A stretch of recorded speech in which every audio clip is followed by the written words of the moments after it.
जय हिंद बच्चों, इस समय आप लोग महामना इंस्टीट्यूट के यूट्यूब चैनल से जुड़े हुए हैं और इस चैनल में मैं आप सबका स्वागत करता हूं। आज हम लोग class 10th mathematics Hindi medium NCERT book के 13th चैप्टर पृष्ठीय क्षेत्रफल और आयतन यानी सरफेस एरिया एंड वॉल्यूम की प्रश्नावली 13.3 के क्वेश्चन नंबर 9 को हम लोग देखने जा रहे हैं। ये क्वेश्चन नंबर 9 भी एक इम्पॉर्टेंट क्वेश्चन है, इसलिए इसको बहुत अच्छी तरह से हम लोगों को तैयार करना है।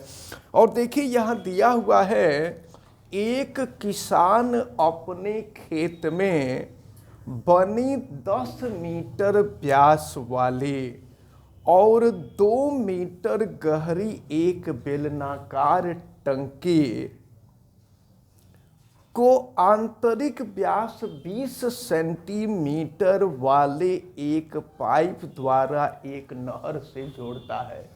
जानते हैं एक किसान ने किया क्या है कि खेत की सिंचाई करने के लिए खेत में ही एक टंकी बनवा दिया है और टंकी बनवा करके खेत को नहर से जोड़ दिया है कि जब भी नहर में पानी आएगा तो इस पाइप से हो करके पानी इसमें आ करके भर जाएगा। अब जब ज़रूरत होगी तो इसमें पानी निकाल करके खेत की सिंचाई कर ली जाएगी।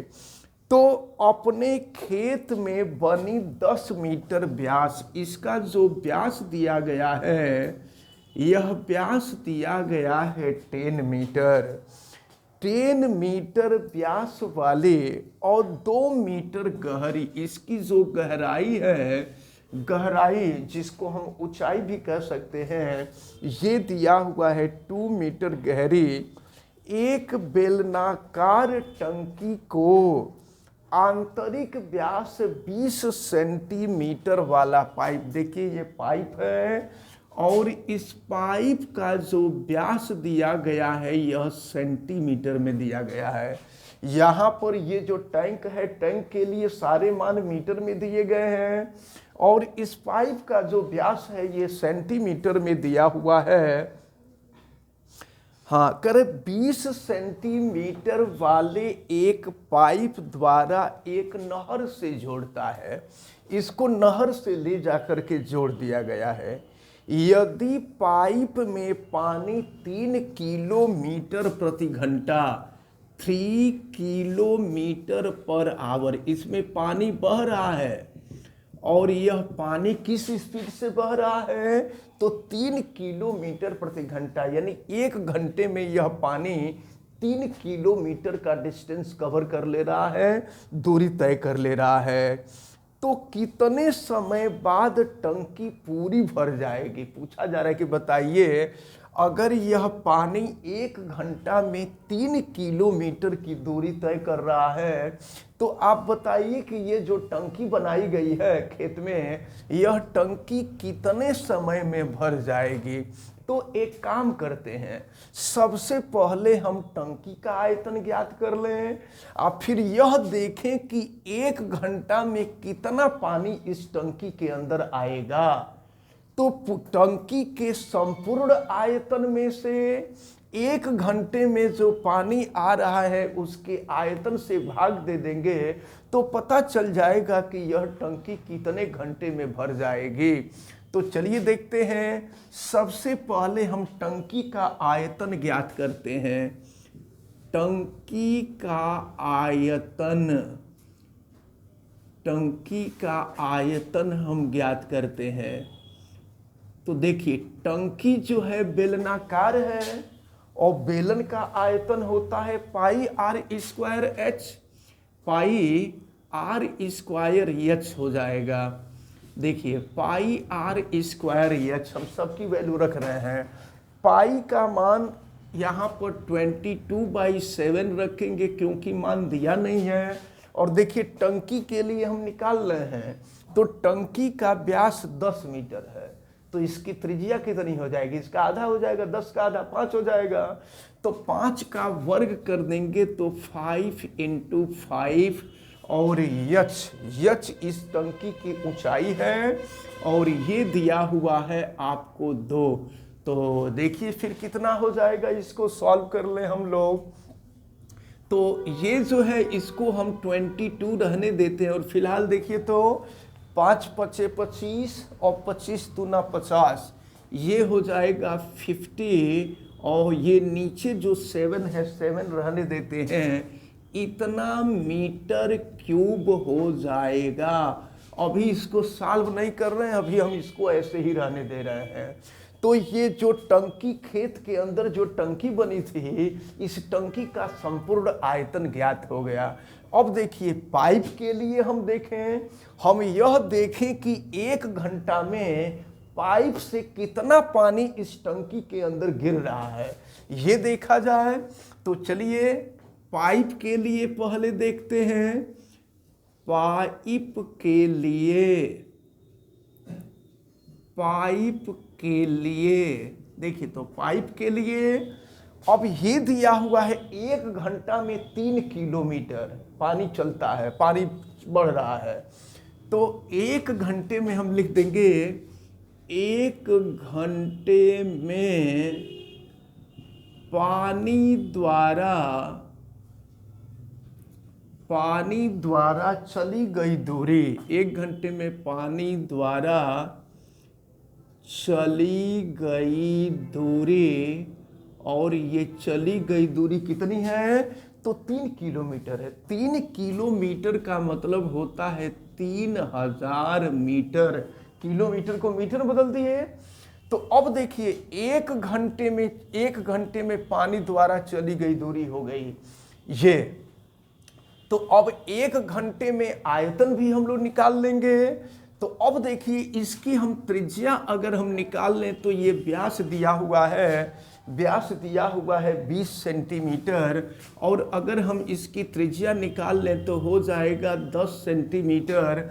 लेकिन सब कुछ मीटर में है तो ये सेंटीमीटर में नहीं रहेगा, सेंटीमीटर को हम मीटर में कन्वर्ट कर लेंगे। तो फिर हम इसमें 100 से भाग दे देंगे। तो 100 से भाग देंगे तो ये हो जाएगा आपका 1/10 मीटर हो जाएगा। अब चलिए, अब ये चूंकि पाइप जो है, पाइप भी बेलन के ही आकार का है, तो 1 घंटे में बेलनाकार पाइप द्वारा प्रवाहित हुए जल का आयतन हम ज्ञात कर लेंगे। यहाँ नोट करते हैं 1 घंटे में पाइप से होकर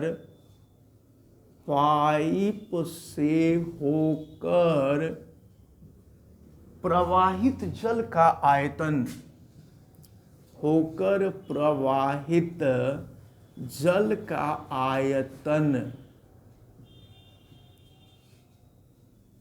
प्रवाहित जल का आयतन देखिए क्या हो जाएगा, जल का आयतन। तो ये भी तो बेलन के ही आकार का है, ये पाइप बेलनाकार ही होता है।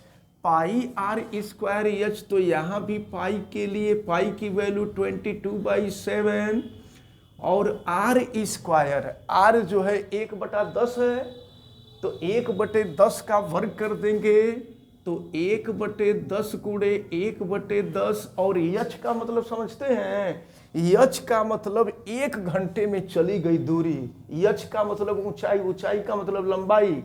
किसी भी पाइप की ऊंचाई उतनी ही होती है जितनी उसकी लंबाई होती है। तो ये दिया हुआ है 1 घंटे में पानी के द्वारा चली गई जो दूरी दी गई है, ये आपको दिया हुआ है 3000 मीटर। तो अब देखिए 2 जीरो से हम 2 जीरो कैंसिल कर लें तो ये देखिए क्या मिलेगा, 22 और गुणे हो गया 30 और बटा में 7 मीटर क्यूब। तो अब सुनिए आप जरा, 1 घंटे में पाइप द्वारा इतना पानी इस टंकी में आएगा, और टंकी का पूरा आयतन कितना है, तो टंकी को भरने में लगा हुआ समय, अब यहां हम निकाल लेंगे टंकी को भरने में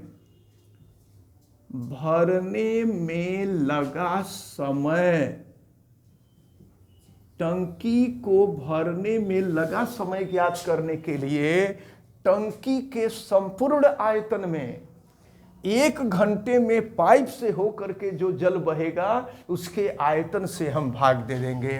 तो चलिए ये कितना है, ये 22 गुणे 50/7 और भाग देंगे इससे, तो ये उल्टा हो जाएगा, ऊपर चला जाएगा, तो ये 7 ऊपर हो जाएगा 22 और ये हो जाएगा 30। अब जरा देखिए क्या होगा, 7 से 7 कट गया, 22 से 22 कट गया, 0 से 0 कट गया, तो ये हो गया 5/3 घंटा। एक काम करते हैं, घंटा को मिनट में हम कन्वर्ट कर दें, तो अगर घंटे को मिनट में हम कन्वर्ट कर देंगे तो ये हो गया 5/3 और 1 घंटा बराबर हुआ करता है आपका 60 मिनट, तो 60 से हम गुणा कर देंगे। तो अब कटा दीजिए इसको, तो 3 से कटा देंगे तो ये हो जाएगा आपका 20 और 20 में 5 से गुणा कर देंगे तो ये हो जाएगा 100 मिनट। तो 100 मिनट का मतलब 60 मिनट और धन 40 मिनट, यानी 1 घंटा 40 मिनट। तो इस प्रकार ये हो जाएगा 1 आवर 40 मिनट, या नहीं तो एक ऐसे लिख सकते हैं, चलिए 1 आवर 40 मिनट, या जैसे आप चाहें वैसे इसका आंसर लिख सकते हैं। तो आपसे प्रश्न में यही पूछा गया था कि यह टंकी कितने समय में भर जाएगी। तो यह टंकी या तो अगर आप मिनट में लिखें तो 100 मिनट में भर जाएगी, और या नहीं तो घंटा और मिनट दोनों में लिखें तो आप बता देंगे कि 1 घंटा 40 मिनट में ये जो टंकी है ये टंकी भर जाएगी। तो इस प्रकार ये जो क्वेश्चन नंबर 9 था, ये क्वेश्चन नंबर 9 आपका कंप्लीट हुआ। और ये प्रश्नावली 13.3 का ये लास्ट क्वेश्चन था। तो ये प्रश्नावली भी आपकी समाप्त होती है।